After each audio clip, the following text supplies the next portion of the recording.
একজন ছোট বাচ্চা তার সারাদিনের কাজ কি বলেন তো? সারাদিন দৌড়াদৌড়ি, লাফালাফি, চিল্লাচিল্লি এগুলোই তো করবে। এগুলোই তো একজন বাচ্চা মানুষের কাজ। সো এগুলো করার জন্য বা এগুলো করলে কিন্তু বাচ্চাদের শারীরিক একটা ব্যায়াম হয়। সো এরকম শারীরিক ব্যায়ামের পাশাপাশি তার মানসিকের যে গ্রোথ, মানসিক যে ব্যায়াম, মানসিক যে বিকাশ এটাও কিন্তু দরকার আছে। সো আপনার বাচ্চার মানসিক বিকাশের জন্য আমরা নিয়ে এসেছি একটি প্রাথমিক লার্নিং কম্বো সেট। এগুলো দিয়ে একজন বাচ্চা পড়াশোনা করলে, প্রাথমিক শিক্ষা শিখলে তার মানসিক বিকাশ ঘটবে। কারণ এটার ভিতরে কিছু শিক্ষণীয় জিনিস দেওয়া আছে যেগুলো দিয়ে বাচ্চারা প্র্যাকটিক্যালি খেললে বা পড়লে তার মানসিক বিকাশ ঘটবে। সো এই হচ্ছে সেই প্রাথমিক লার্নিং কম্বো সেট। চলুন একবার দেখে নেই ভিতরে কী কী আছে। এটির ভিতরে প্রথমে আছে হচ্ছে একটি পাজেল। এই পাজেলের ভিতরে 1 2 3 4 5 6 7 8 9 এগুলো দেওয়া আছে। প্রতিটা সংখ্যাকে বের করে ফেলে আবার জায়গা বসাতে হবে। প্রতিটা সংখ্যাকে নির্দিষ্ট স্থানে শেপ অনুযায়ী বসাতে হবে। এলোপাতাড়ি বসালে হবে না, শেপ অনুযায়ী বসাতে হবে। এতে করে তাদের সংজ্ঞা শেখা হবে এবং কোন সংখ্যা কোথায় বসবে এবং তাদের কাছে এটা এনজয়মেন্ট লাগবে। এরপর আসা হচ্ছে একটি সিলেট। বাচ্চাদের কিন্তু সিলেট খুবই পছন্দ। সিলেটে বাচ্চারা লেখালেখি করতে পারবে, আঁকাআঁকি করতে পারবে। বাচ্চাদের প্রাথমিকভাবে লেখালেখি শুরু করার জন্য কিন্তু সিলেট ইউজ করা হয়। কারণ খাতা কলম বা পেন্সিল দিয়ে পৃষ্ঠা নষ্ট করে ফেলবে বা প্রচুর পরিমাণে আঁকাআঁকি করে। সিলেট দিলে যত ইচ্ছা আঁকাআঁকি করবে, সমস্যা নেই, মুছে ফেলতে পারবে এবং হাত চালু হয়ে গেলে সে নিজে নিজে লেখালেখি করতে পারবে। আপনার দায়িত্ব থাকবে আপনি এখানে একটা অক্ষর লিখে দেখিয়ে দিবেন, সে সেটাকে দেখে দেখে অনুকরণ করবে। সিলেটের পিছনে সংখ্যা দেওয়া আছে, সেগুলো দেখে দেখে নিজে নিজে প্র্যাকটিস করতে পারবে। এরপর আছে হচ্ছে একটি জ্ঞান বক্স।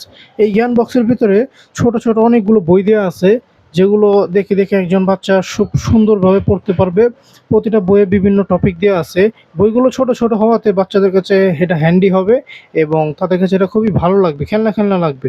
এটার ভিতরে সরিয়া ক খ, ABCD, রাইমস, মজার ছড়া, নাম্বারস, অ্যালফাবেট, সংখ্যা শেখা এই টপিকগুলো দেওয়া আছে।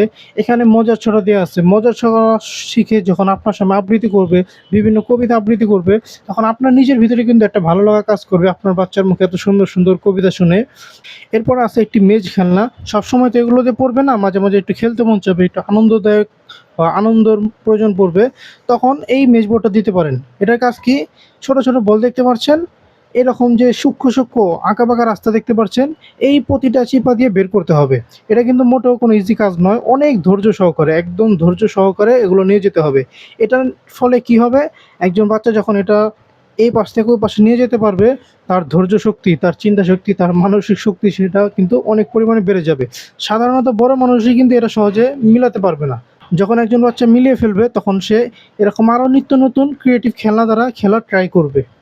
অনেক সময় দেখা যায় না বাচ্চারা বিরক্ত করে, ওই সময় বাচ্চা হাতে ধরিয়ে দিবেন, দেখবেন সে এটার ভিতরেই মেতে থাকবে। এরপর আছে হচ্ছে সর্বশেষে একটি চকলেট বক্স। বাচ্চারা সাধারণত মজা খেতে পছন্দ করে, সারাদিন মজা খেতে চায় বা বাচ্চারা গিফট পেতে পছন্দ করে। আপনার বাচ্চাকে যদি বলেন যে তুমি যদি সুন্দরভাবে আজকে সারাদিন পড়ো, কালকে সকালে তোমাকে একটা মজা দিব, তাহলে দেখবেন মজা পাওয়ার আশায় সুন্দরভাবে পড়বে, কোনো ডিস্টার্ব করবে না।